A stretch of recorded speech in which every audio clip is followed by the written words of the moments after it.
This is Austin St. John, Jason, the original Red Ranger. You are watching the Morphin Network.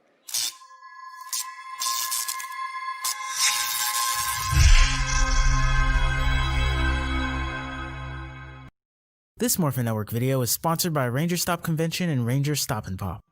Have you ever wanted to see all your favorite Power Rangers together in one epic convention? Go to Ranger Stop! Ranger Stop and Pop. March 5th to the 7th, 2021. Atlanta, Georgia.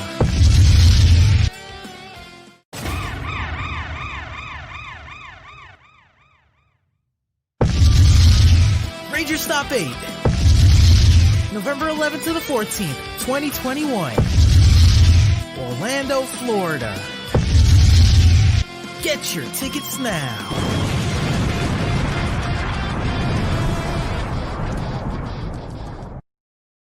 So we were kind of right. We both were. Yeah, I assume I was right. Kento does die, except I was just an episode off, and he is slowly going to heel turn because, like you said, pretty much Calibur's sword is freaking Soul Edge. And it's going to possess his soul. It's like Cervantes. At first it's Cervantes from Soul Calibur, then Siegfried, and then Soul Edge becomes its own freaking thing or something. I don't know. Like, this is the way. No. We're not doing This Is the Way. Because, okay. What was my one thing that I wanted them to stop doing a few episodes ago? Kanto, stop being an edgelord. Okay, aside from that, what was the other thing I wanted them to stop doing? Being repetitive? No, because it's whatever. No, it's the power of friendship will reign supreme. I fight for my this episode. My friends. No, in general, it's always I fight for my friends. I fight for my friends. I do this for my friends. The power of friendship will destroy evil. The power of friendship will turn me into the freaking Digimon from Digimon Tamers level 3. Like, it's just over and over. And this episode does it so much, bro. Well, with that being said, I digress. Welcome, everyone, to the Rider Time Podcast. Henshin, my boys. I'm Leo, a.k.a. Psycho Fox. He is Mike, a.k.a. Time Rider Z, and welcome to a brand new episode of the Rider Time broadcast. The Rider Time Podcast, brought to you by Morphin Network. And yeah, we are reviewing episode 13 of Kamen Rider Saber. I will stay true to my convictions. It sounds like an R&B song. I'm not surprised that they're doing the power friendship thing every episode this season, because have you noticed a certain pattern?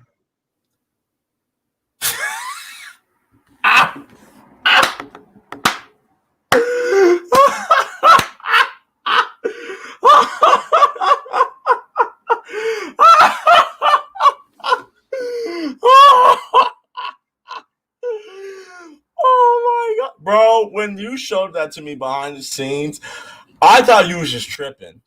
No, you're right. It's become a Super Sentai season. Yeah. Which hopefully, because of the 50th anniversary coming up, we might get another a Super Sentai Kamen Rider crossover. Yeah, I just hope that'll become less like Draconic Knight and more like Dragon Knight. Go to the corner. No, I'm done. Anyways. I'm joking. Anyways, so let's get started. So, real quick, Mike, what were your thoughts about this episode before we, break down what the hell happened? My issue with the first half of the episode is a lot of the things felt repetitive for the last 3, maybe 4 episodes, for reasons we're going to go into with some of our screen stills. Just to demonstrate the point, the latter end, very dark. In the good way that I would expect the 13th episode of Kamen Rider to do the last who knows how many seasons. I was right, and so are you. That's all that we need to know on the matter. Okay. But yeah, let's get. How about you? What are your thoughts? Okay. Okay. Repetitive, exactly. Like I mean, I want to make this abundantly clear. Yes, it felt repetitive because keep in mind in the last episode, Rentaro was unconscious, fighting for his life because he decided to turn to Piccolo. There's your first Dragon Ball Z moment of the night, people. Reference of the night. Then he gets taken out. Then Kento. We all thought Kento was dead. You and I swore that Kento was dead and gone. Well, you Permadead. swore. We thought that Kento was dead. Permadead. There ain't gonna be no rematch. You know what really bothered me about the beginning of this episode, the very beginning of this episode? Remember how the previous episode ended?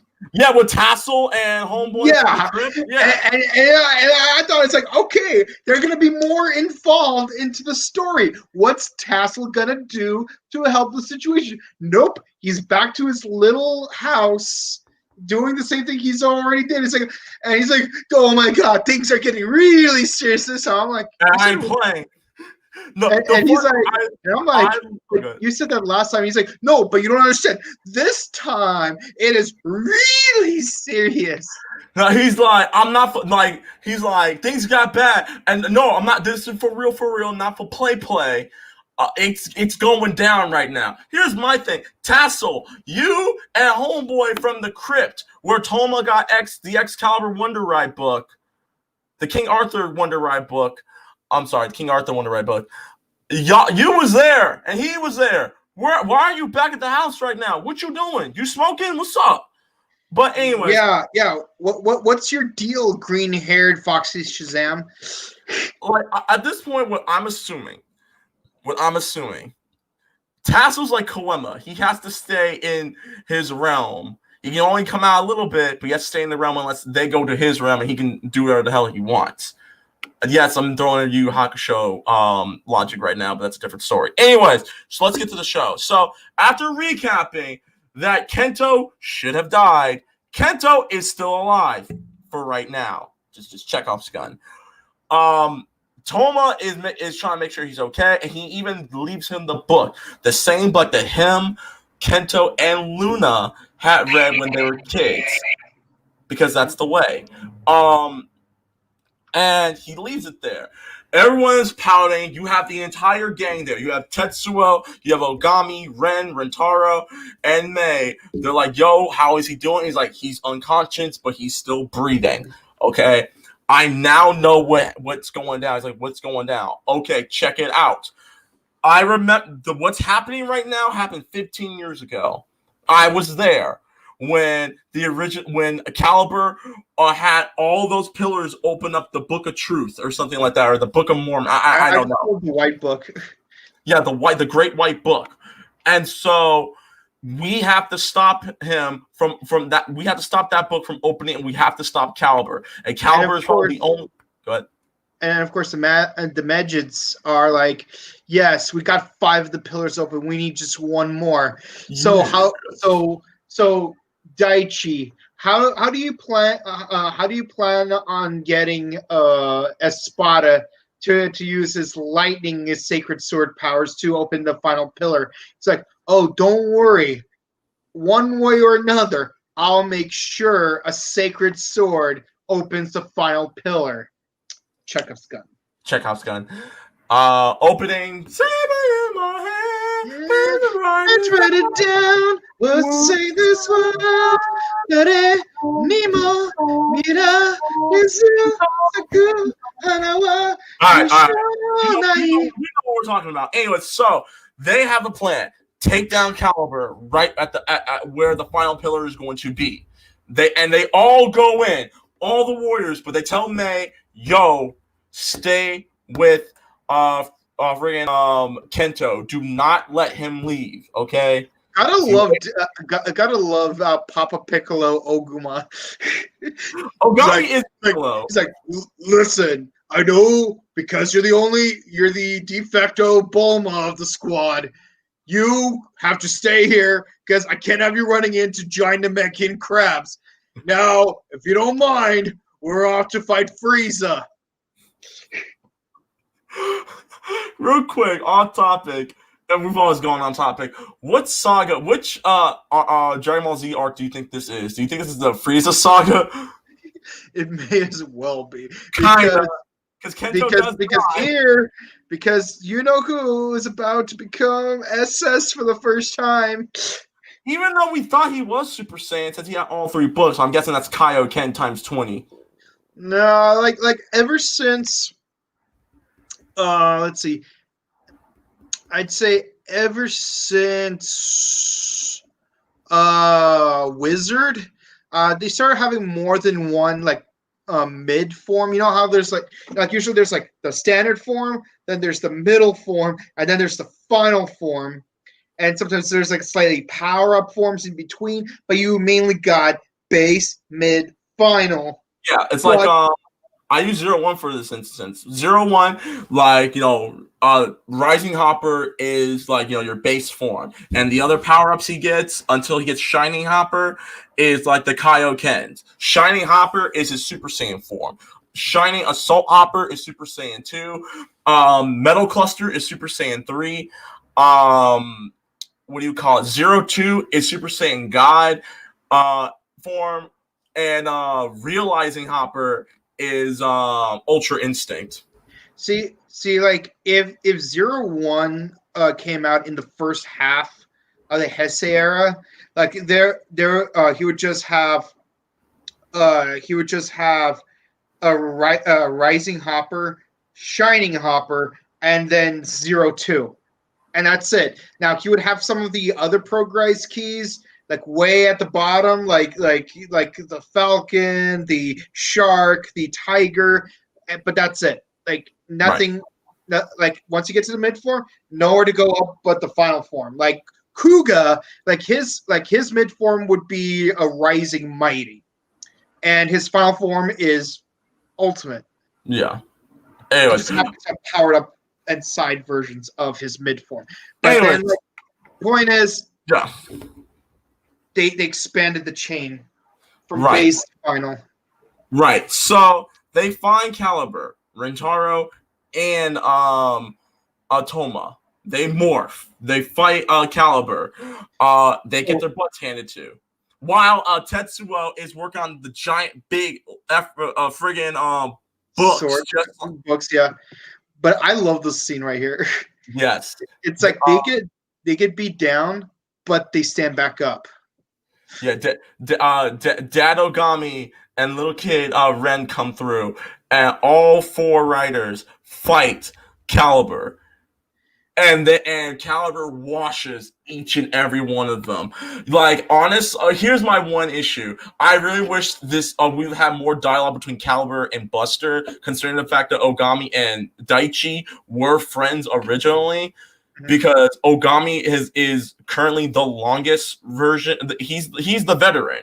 He's the old man veteran. Like Daggeron and Lianbo from Mystic Force. Exactly. So like I would have wanted more dialogue where it's like, what have you done with Sophia? Where the hell is she? You monster. Something like that. It's like, oh, I didn't do it. She did it on her own will or something like that. And then they fight or something like that. No, we don't get that. We just get Caliber washes them, and May, it's not her fault. I just want to say this right now. It's not May's fault. May goes to check on Kento. Kento's gone. After Kento wakes up and sees the book, Kento leaves. He's freaking out. Not again.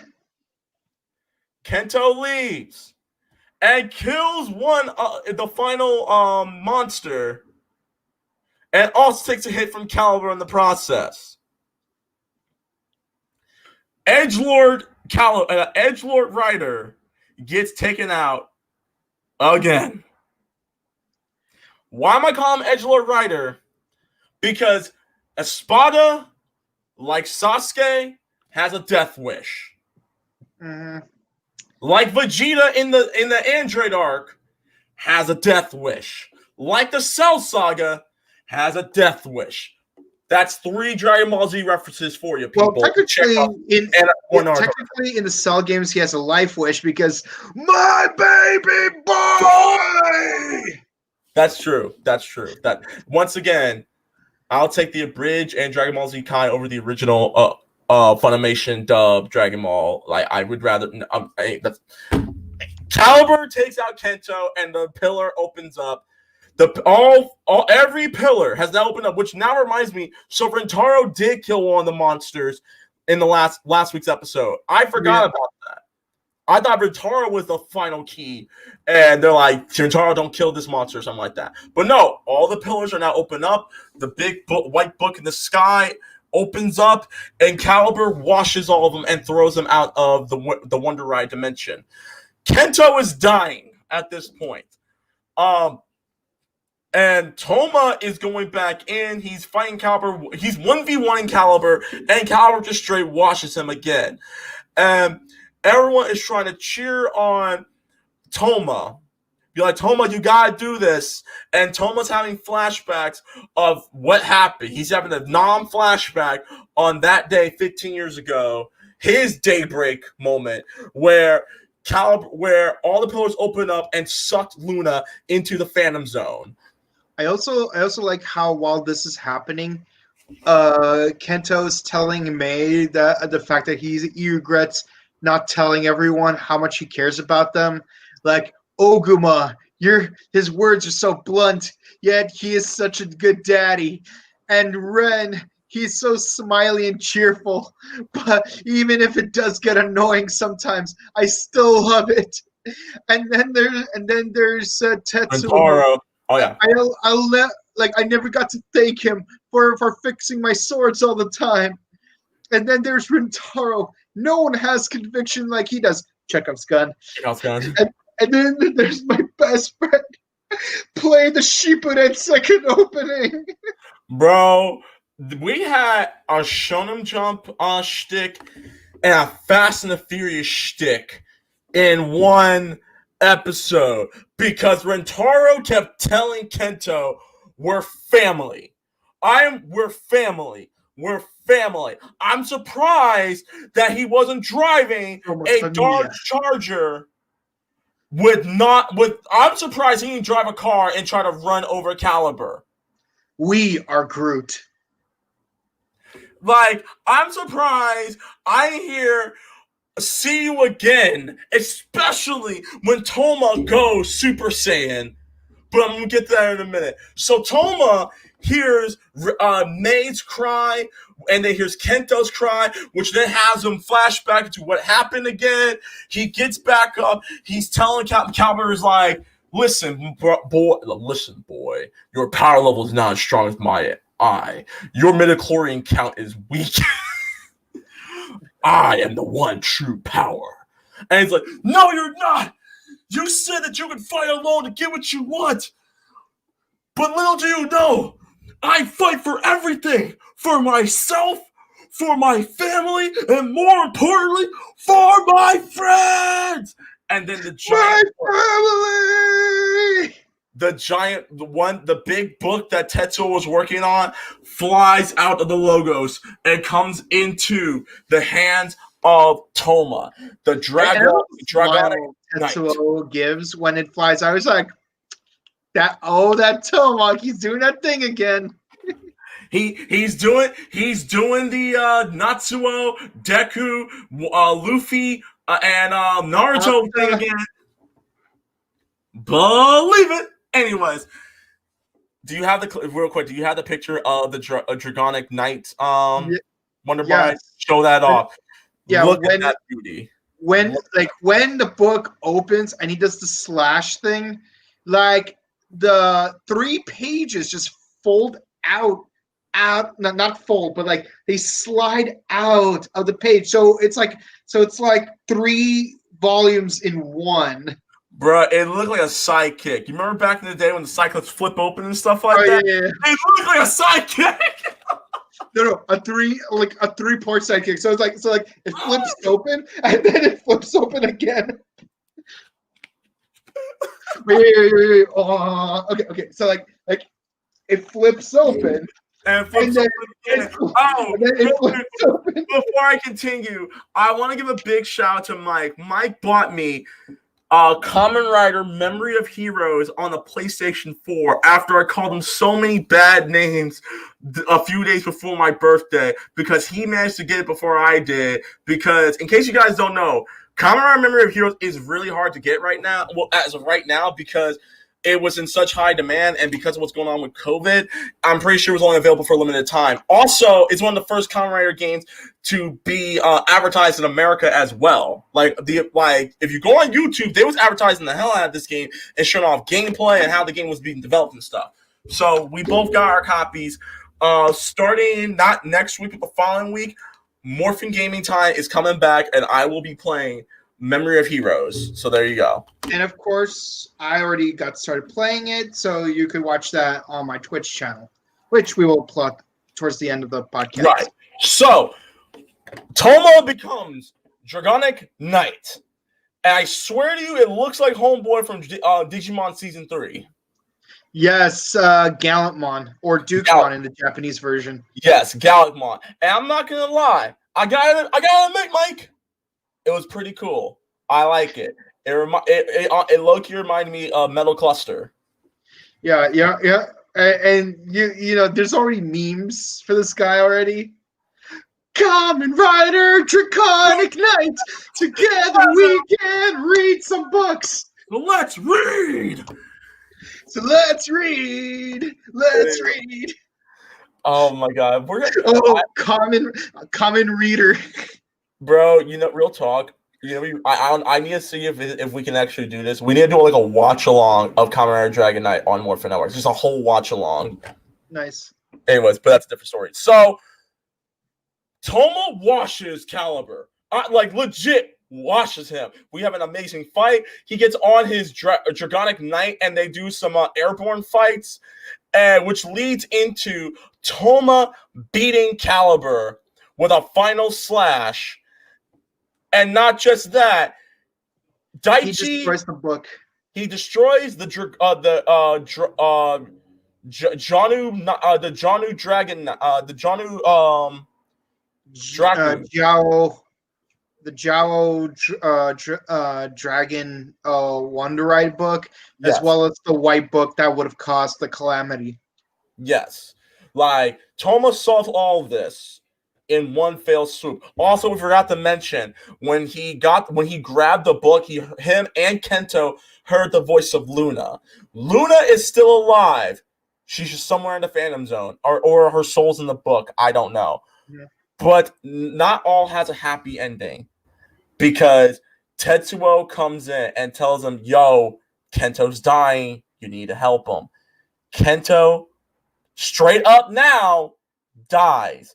His soul is being sucked up by Caliber's sword. We see a purple aura around his body as he's slowly collapsing, and like everyone like promises to him that they will protect the world. And Ren's crying too. Yeah, even Ren's crying, and you know when Ren cries, you know something sad is happening. All we needed is this. It's been a long day without you, my friend. And I'll tell you all about it when I see you again. We come a long way. Either that or it's we on day after day. Seems like I push against the cloud. And they just keep on blocking the sun since I was born. Okay, whatever. No, I got a better one. It's so hard to say goodbye to yesterday. Oh, yeah. Ooh, what you say?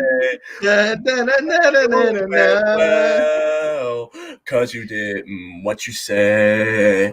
But as his body disappears, it cuts to the next shot where we see Caliber's sword thrusted onto the ground, and around it is a purple aura, and all you hear is a screaming echo of Kento. So yeah, guys, we were right. Kento's gonna become the next Caliber. And likely, I'm going to toss. I'm gonna just throw my 2 cents in it. May's gonna become a Spada. It's already written in the stars that May's gonna become a Spada. I'm gonna be honest though, based on her track record, I'd be scared if she becomes a Spada. But also, if this provides an opportunity for her to develop as a character in terms of competence, Yes.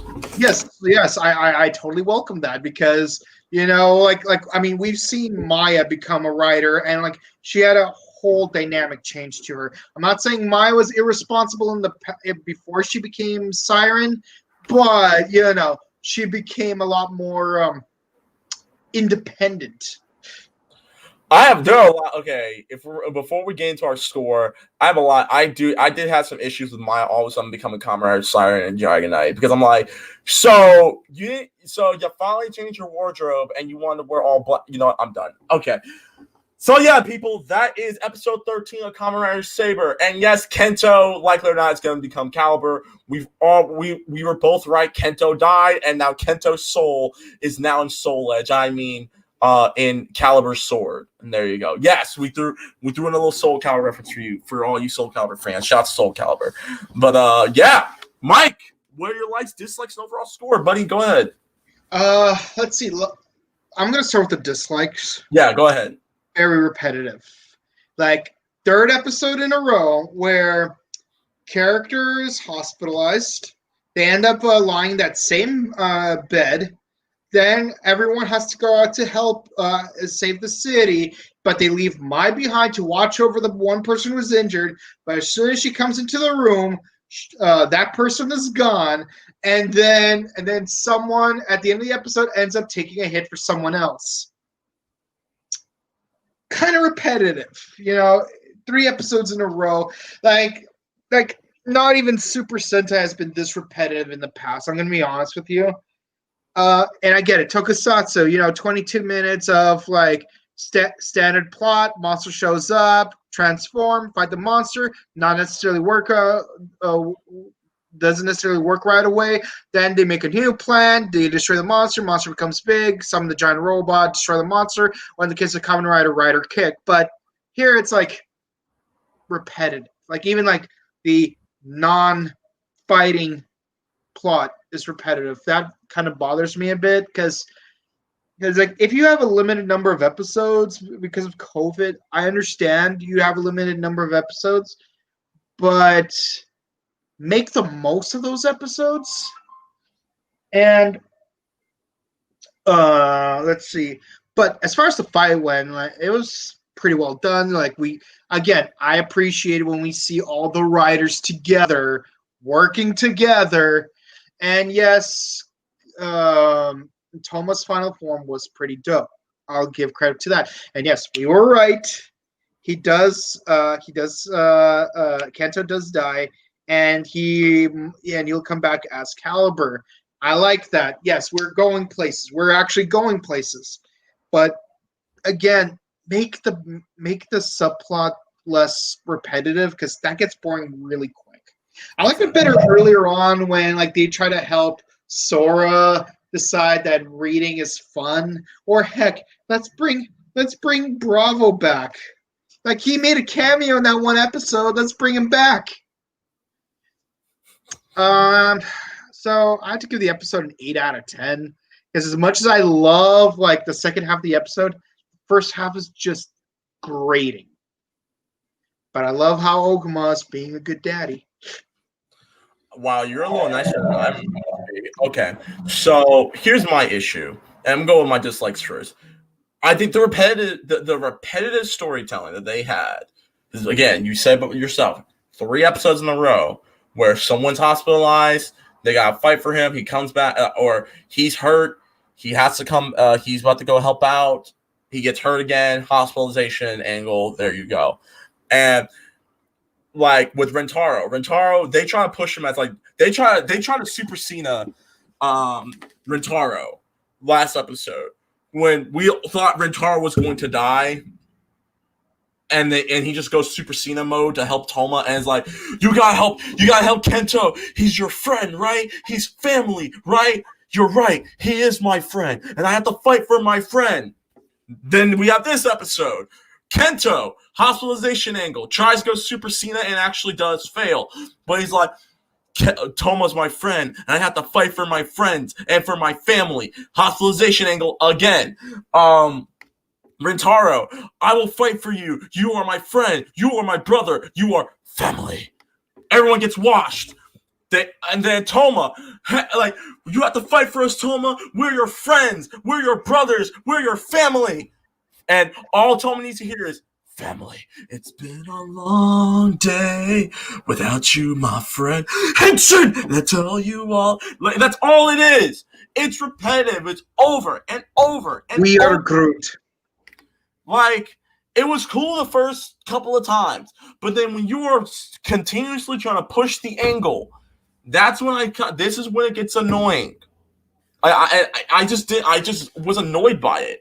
Like, don't get me wrong, I felt some type of way when Kento died, even though we both knew that Kento was going to die and heel turn, and it's going to slowly heel turn and become Caliber now. But at the same time, it's like the repetitiveness of the last few episodes, it kind of took me out of the episode. It really did. And you know how I am about repetitiveness. I don't want you to continuously keep doing the same angle over and over. Yeah. And like I said, even like freaking Mighty Morphin Power Rangers wasn't this repetitive. Because while they did have a formula, like the subplot would always be different. You know, like one day they have to raise money to help a community garden. Another episode, they want to do a community cleanup, which is not the same thing. Right. But like, yeah, every episode they're doing volunteer work, but they're doing something different with that volunteer work, and you have more focus on a different character. For the last 3 episodes, it's just Kento and Rintaro and Kento and Rintaro with a hint of Toma, and here it's like Kento Toma. Pretty much. But yeah, so that's my big thing. I just did not like the repetitiveness. I kind of, if I could be Jim Cornette for a moment, unfortunately, I don't know where the glasses are, so I can't do the Jim Cornette glasses, unfortunately. But if I could be Jim Cornette for a minute, I would have had it where Ogami had some dialogue with Caliber. Okay, fine, you can do the Jim Cornette for me. But yeah, other than that, it's like I would have had where Caliber was. Okay, I don't need you to do that for me. Anyway, I would have had where Caliber and Buster had some dialogue because, again, these guys were Kamen Riders together before Daichi went to full heel turn and turned into Caliber. I would have had where they had done some dialogue together or something like that, just for a moment. But it is what it is. But the fights were great. I'm not going to take away the choreography. As always, choreography in Kamen Rider is always pretty good, especially this episode, especially when Toma goes Super Saiyan. I think that's our 10th reference to Dragon Ball already. When he goes straight up Super Saiyan, I really like that. I love the jingle and everything like that. Like, his jingle and the Janru Jaku are 2 of my favorite jingles. They're really, really cool, and they really get you hyped, especially Janru Jaku's, where it's like, da da da da da da bow. I like that. I like this one too. And I do want to know what happens in the next episode, even though we're kind of getting a flashback to some degree on what Kento was doing before Toma became a writer himself. But it is what it is. This is gonna pain me to do. I gotta give this episode a 7 out of 10.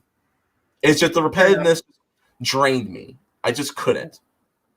I'm sorry. Like this, I don't get me wrong. I don't hate this episode. I liked it, but just like 01, where they repeated, Jin had the opportunity to save Itsu, and he didn't take it.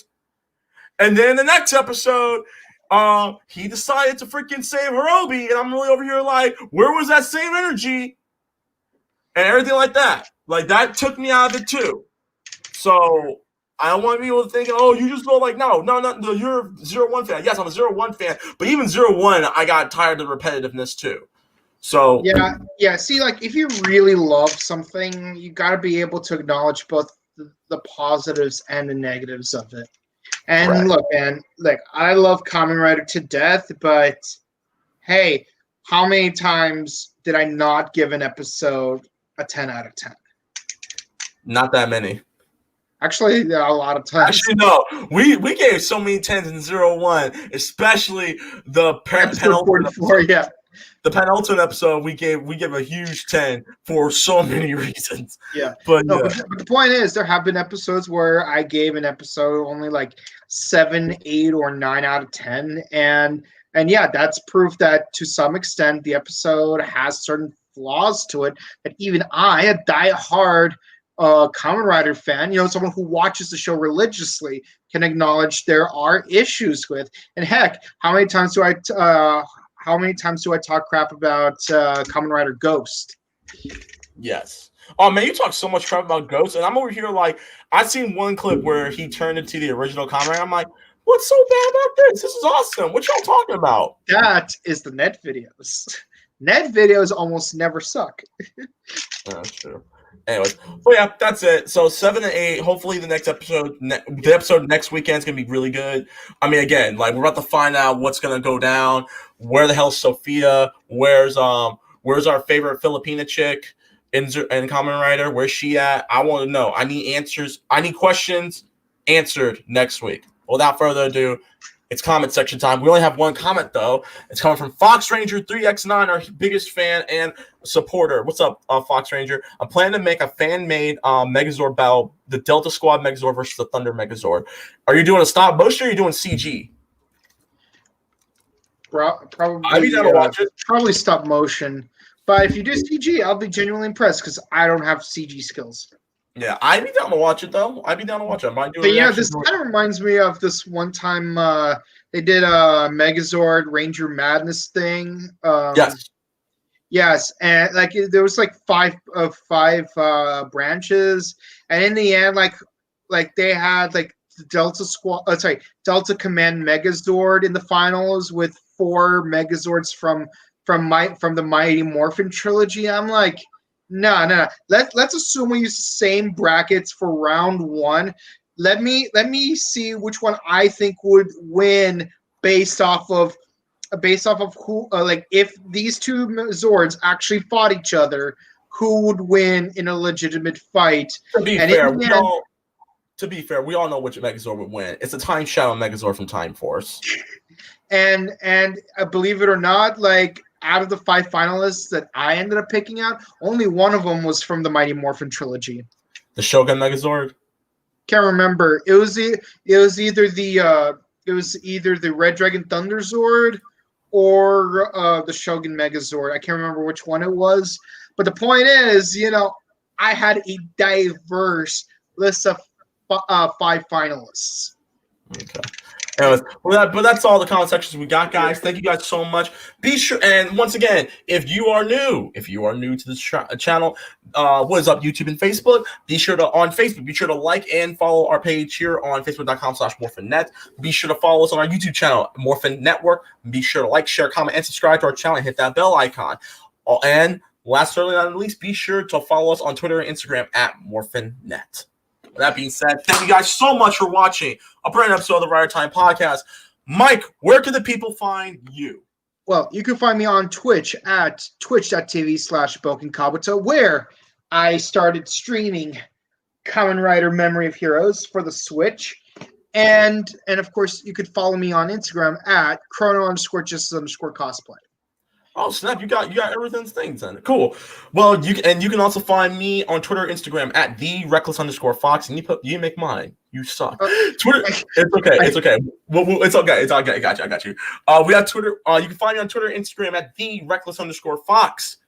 YouTube reckless_fox, and find all the latest game content on twitch.tv/recklessfox. Thank you so much. And if you want more content, myself and Mike, Jen, and our girl Thunder Chica, we do a weekend video game podcast every weekend, the Scroll Game Podcast. Be sure to follow us on SoundCloud at soundcloud.com/ScrollClubGaming, and find us on Google Podcasts and Spotify at the Scroll Club Gaming Podcast. We're there. And of course, and of course, if you enjoy Writer Time Podcast, be sure to follow, like, and subscribe to Morphin Network on YouTube, Facebook, Instagram, and on Twitter, and where you could find past videos of us reviewing Kamen Rider, two of our cohorts doing Super Sentai, another two doing the Boom Studio Comics, and of course, four of us every Saturday afternoon, we're doing Power Rangers Beast Morphers, where this week we are doing the final episode of Beast Morphers.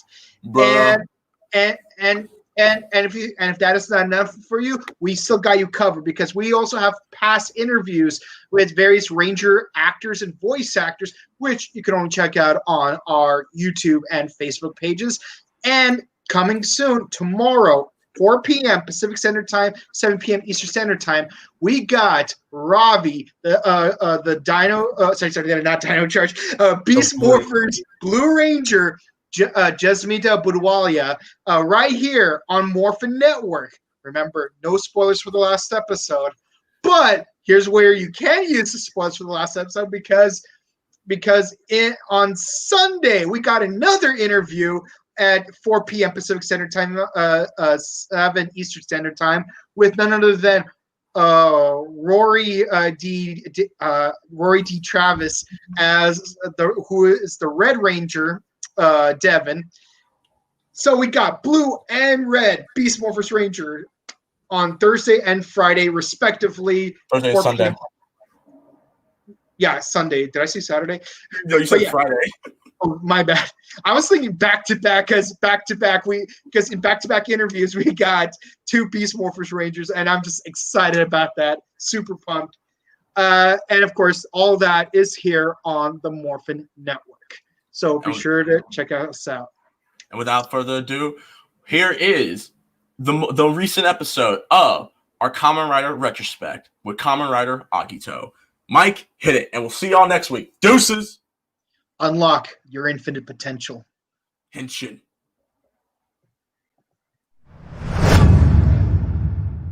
Kyo no Kamen Rider wa Kamen Rider Agito. Kamen Rider Agito aired on January 28th, 2001 for 51 episodes. After a shipwreck caused by a mysterious beam of light, an amnesiac named Shuichi Tsugami was washed ashore along with a massive puzzle box. Meanwhile, the police force created Project G3 to protect people from a mysterious tribe known as the Lords. While G3 was overwhelmed in battle, Shuichi is revealed to become Agito, an evolution of humanity. Both Shuichi and Team G3 scramble to solve the mystery behind the Lords, their victims, Shuichi's missing memories, and the being that emerged from the puzzle box. Also, Agito was the first season to officially have a second writer. See y'all next week. Bye.